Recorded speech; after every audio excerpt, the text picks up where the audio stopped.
আসসালামু আলাইকুম। কেমন আছেন আপনারা? আশা করি যে যেখানে আছেন ভালো আছেন, সুস্থ আছেন, নিরাপদে আছেন।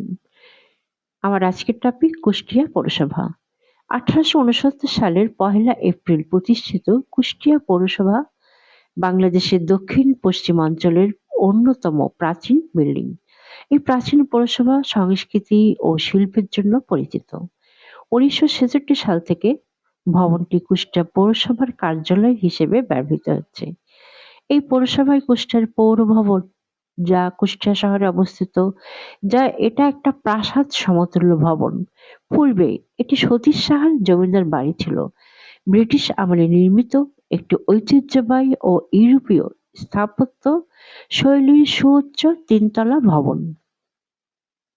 কুষ্টিয়ার পৌরসভা শুধু একটি প্রশাসনিক এলাকা নয়, এটি আমাদের পরিচয়, শৃঙ্খলা ও নাগরিক জীবনের প্রতিচ্ছবি।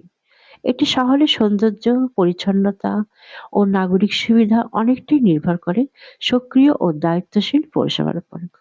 পরিচ্ছন্ন সড়ক, পরিকল্পিত ড্রেনেজ ব্যবস্থা, সুপেয় পানি সরবরাহ, আলোকায়ন ও নাগরিক সেবা, এই সবকিছুর মাধ্যমে কুষ্টিয়া পৌরসভা শহরবাসীর দৈনন্দিন জীবনকে সহজ ও সুন্দর করতে কাজ করে যাচ্ছে।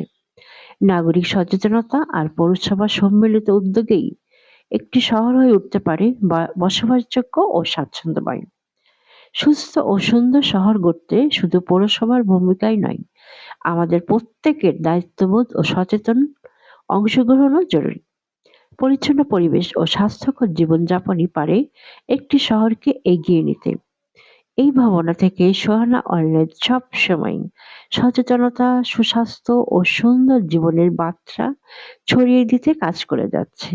কারণ সুস্থ মানুষই গড়ে তোলে সুস্থ শহর। Bangladeshi blogger Sohana online. Thanks for watching.